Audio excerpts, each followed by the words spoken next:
क्यों मजबूरी है? एक बेचारी दूसरे गांव ते आई है, एक दूसरे गांव ते आई है, बेटियां बैठी हैं। अगर उन्होंने कुछ ना कि देखो बान बात ना पूछी बागे गाँव में,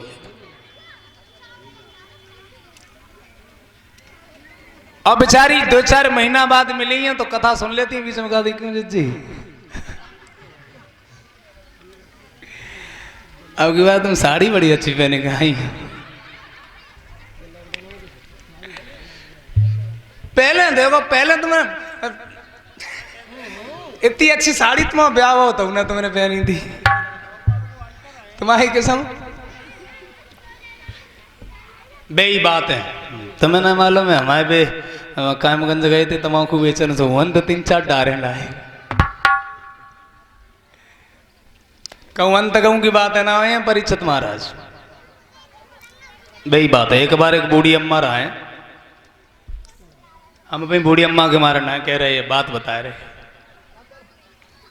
सो बूढ़ी अम्मा 300 वन्य हाथन के खड़ुआ, पान की पायल, गले की हसुलिया गड़वाई।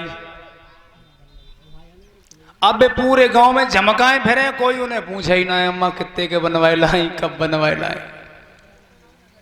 अब अम्मा बड़ी परेशान, रुपया हमारे चले गए, का नकटी ने जाना पूछी कितने के बनवाए लाए। ऐसे हमें लगते कोई पूछे गुना, 15-20 दिन हो गए गले में घूमती फिरे, कोई ना पूछे। सोने के दरवाजे पे मढ़ैया धरी थी, सोने माचिस उठाई और मढ़ैया में आग लगाई थी। अब गांव के लोग आग बुझाने के लिए आए, ओ लला मढ़ैया कम दिखाए और खड़ुआ ज्यादा दिखाए। जब देखो जलन आग लगी है, जा आगी लगी है, कहूँ पायल उठाए देख के कहूँ अरे दैया सब बर्बाद हो गो।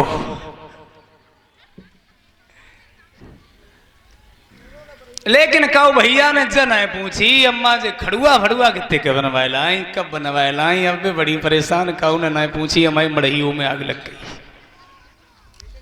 अब भैया लोग तो चले गए, अब माताओं को नंबर आओ देखने के लिए आए, देखे आए बूढ़ी अम्मा को कितना नुकसान होएगा। अब जो आओ करें कुछ खास ना है तो ना जुबानी तो मैं दूसरी भाई कुटिया में धरो तो जामे तो ऐसी मड़ही आती, कुछ खास बात ना थी, जरो भरो कुछ ना है। कहा देख देख चंदई काऊ ने ना पूछी। अब अम्मा के पेट में घटिया घाट फर्क का बाद बड़ी बेइज्जती हुई गई, मड़ही उजरी गई। एक बहू आई बिल्कुल बाद में, लंबो सो घूंघट मारे रहा है, सोचे कही अम्मा अब नुकसान होएगा सो तो होइएगा। जब बताओ अम्मा तुमने जे खड़ुआ पायल हसोलिया जे कब बनवाए ले?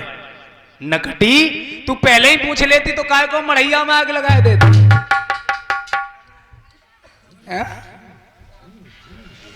तो कहूं ना बेई बात है, माताओं का दोष नहीं है, माताओं को यह श्राप लगा हुआ है कि 4 स्त्रियां कभी एक जगह चुपचाप नहीं बैठ सकती।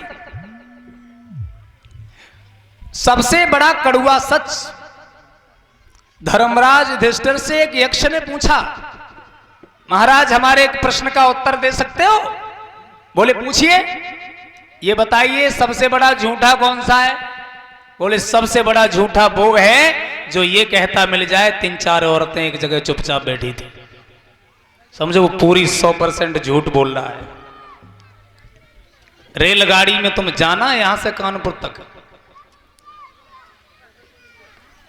तुम का वो आदमी से पहचान ना निकाल पाए और पत्नी 15-20 को बता दिए जय कासगंज ते आइए, जय मैनपुरी ते आइए, जय हिंद आइए, भवन ते आइए।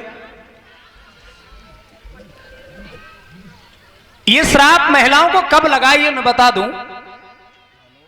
जब कर्ण की मौत हुई और उसकी मौत पर मैया कुंती जो थी वो रोने के लिए गई।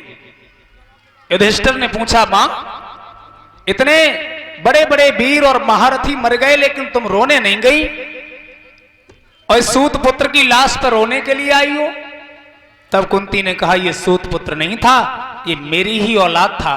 फर्क इतना था ये मैंने कौमारी अवस्था में पैदा किया था, शादी से पहले हमने इसे जन्म दिया था, इसलिए लोक लज्जा की वजह से हम किसी को बता नहीं सके। तब धर्मराज युधिष्ठिर ने कहा मां ये भी तूने गलत किया, अगर मेरा भाई था ये बात हमें पहले मालूम होती तो हम क्यों अपने यहां से अपने भाई को मार देते। इसलिए आज के बाद हम स्त्री जात को श्राप देते हैं किसी भी औरत के पेट में बात नहीं रुकेगी। और जय बात हमने एक कथा में कही, स्त्री के पेट में बात नहीं रुकेगी। एक भैया उठ के ठाड़े हो गए, बोले हम अपनी पत्नी का इंटरव्यू लेंगे। वास्तव में बात रुकती है कि नहीं रुकती है? सुबह खेत हम भजत गए, तरबूजन को टाइम रहा है, सो एक खेत में से तरबूज काट के लाए। अब उन्हें तरबूज बीचते काटो और कपड़ा में बंद कर दो। अब्बा में लाल लाल रंग निकल के चलो। सो बहू ने पूछी क्यों जमे का है? ये चच्चा आते कबू तरबूज ना तो न देते, सो गुस्सा के मारे हम को मूड काटे लाए। लेकिन तुम्हें हमारी किस्म है का उसे कही हो मत, अगर तुमने कहा उसे कह दी तो हमारी जेल और हो जाए। पहले तो बहू ने कह दी, ठीक है ना कहे। अब उनके पेट में भय बात बार बार आए। आज ने कसी बात में चच्चा को मूड काटे लाए, कल हमने कछु कही तो जे हमारो मूड काट रहे। उन्होंने फोन उठाओ, सो सीधो 100 नंबर पे ढोंको। भाजी के यहाँ देखो हमारे घर में क्या हो रहा है। सास और ससुर के लिए फोन करो, देखो अब हम जा घर में ना रहे। ने किसी बात पे खरबूजा भाई चच्चा को मूड काटे लाए, जब घर में हम कैसे रहे हैं। वे उबाजत आए, पुलिस आई, बोले कहाँ है? बोले क्या तुम्हारे घर में किनका सिर कटा रखा है? बोले हमारे घर में कचुना है, ना मानो तो देख लो। अभी भुसवारी कुठरिया में गए, सो निकाल के लाए बक्सा में तरबूज बंद रहा है। ये क्या कर रहे हो? बोले कुछ नहीं, मैंने भागवत में सुना था कि औरत के पेट में बात नहीं रुकती है। बस इस बात की हमने परीक्षा की थी, बस बात सही हो गई, बात खत्म हो गई। इसलिए जहां पर 4 स्त्रियां बैठती हैं वे कभी चुप नहीं बैठ सकती। ये महाभारत काल से श्राप लगा है। तासे नेकने को बतला लियो करो जब जब चैन न पड़े। और फिर कथा में ध्यान दे लो। बोली है आनंद कंद भगवान की। अच्छा बताओ कथा कहां चल रही थी?